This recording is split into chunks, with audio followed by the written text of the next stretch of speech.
अभी तक की इन्वेस्टिगेशन में ये चीज़ वेरीफाई की जानी है कि वो सिगरेट के निशान थे भी कि नहीं। जहाँ तक अभी तक की पूछताछ में इसने जो बताया है कि ऐसी कोई सिगरेट के निशान वो नहीं थे, वो दाग के निशान, दाद जो होता है उसके निशान थे।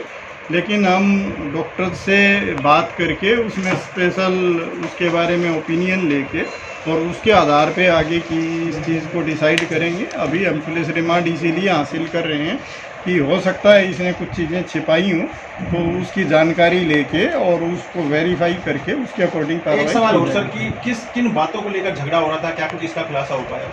अब इसका जैसा कि मैंने बताया, इसका कहना ये है कि भी घरेलू चीज़ों की डिमांड थी जो उसको लेके झगड़ा हुआ और ये झगड़ा इस तक पहुंचा। लेकिन अभी क्योंकि वो कुछ इंडिपेंडेंट लोगों से पूछताछ की जानी बाकी है, उससे सही जानकारियां और हम हासिल करेंगे, उसके बाद सारी डिटेल में आपके साथ शेयर करेंगे। सर सिरोल कहाँ रहता था, ये कौन सी जगह? उसके बाद इनका इसने जो बतलाया है कि उनका आपस में झगड़ा शुरू हुआ कुछ चीज़ों को लेके, और इस बात को मद्देनज़र रखते हुए इसने इस हत्याकांड को अंजाम दिया।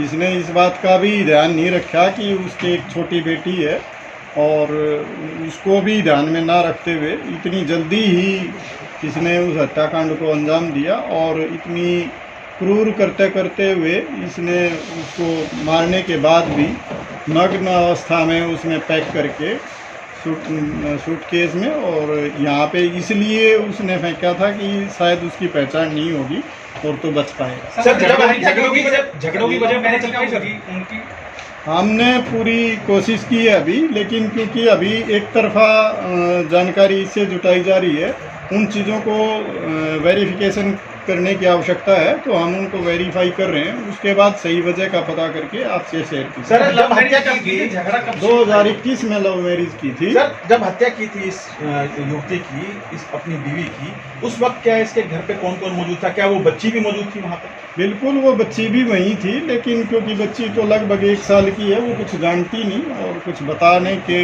उसमें सक्षम नहीं है, लेकिन वो बच्ची वहीं थी और इसने उस हत्याकांड को वहीं अपने घर पे ही अंजाम दिया। सर किराए के मकान में रह रहा था, कोई आवाज़ नहीं आई किसी पड़ोसी को, कुछ शुबा नहीं लग पाया, पता नहीं लग पाया?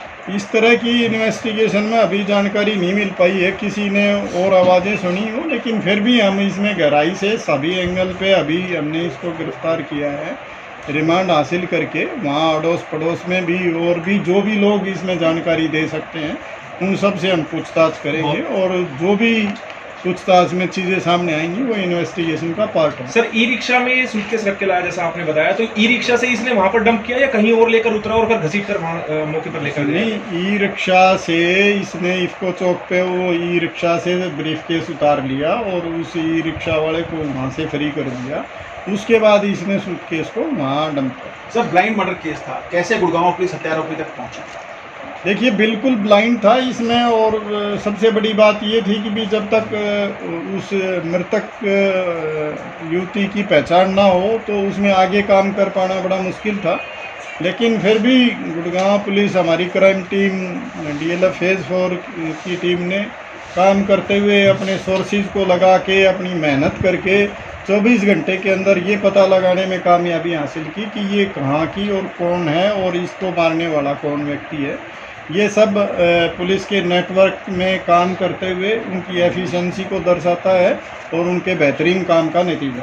अक्टूबर को इफ्को चौक के पास एक महिला की एक सूटकेस में डेड बॉडी मिली थी, जो एक 3 व्हीलर चालक ने पुलिस को इसकी सूचना दी, जिस पे हमने 302/201 के तहत केस रजिस्टर करके और उसकी इन्वेस्टिगेशन शुरू की।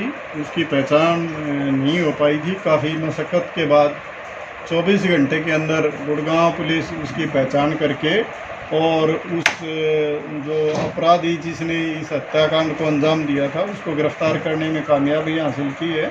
हमारी क्राइम टीम DLF फेज़ 4 के इंचार्ज इंस्पेक्टर कुलदीप दहिया के नेतृत्व में टीम ने बेहतरीन काम करते हुए इसमें पहले उसकी पहचान के लिए काफ़ी प्रयास किए और उसकी पहचान सरौल के इलाके में रहने वाली एक महिला जो पीछे से यूपी की रहने वाली थी, उसके लगभग 20-21 साल की उसकी उम्र रही है, उसके रूप में उसकी पहचान हुई। और उसके बाद उस पर काम करते हुए उसका पति जो राहुल नाम का व्यक्ति था, जो एक प्राइवेट कंपनी में यहाँ काम करता था, उसको पूछताछ करके उसको जब उसने इस हत्याकांड को करने के बारे में पुलिस को सारी जानकारी दी तो उसको गिरफ्तार करने में कामयाबी हासिल की है।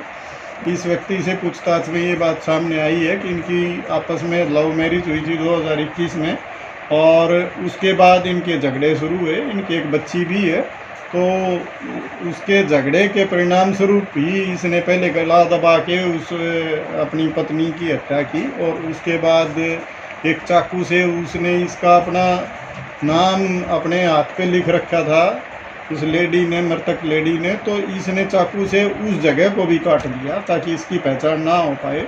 और सूटकेस में उसको उसकी डेड बॉडी को डाल के बाज़ार से एक बैग वो सूटकेस खरीद के उसमें डाल के एक ई रिक्शा में वो वहाँ से इफ़को चौक पे लेके आया, यहाँ फेंक के, और वो वहाँ से चला गया।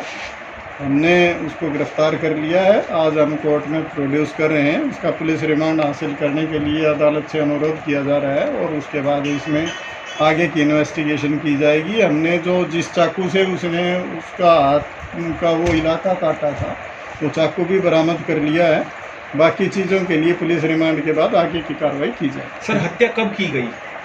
हत्या 16-17 की जो रात थी, उस रात को हत्या की गई और उसके बाद उसको 17 तारीख को पैक करके और यहाँ पे उसको डंप किया।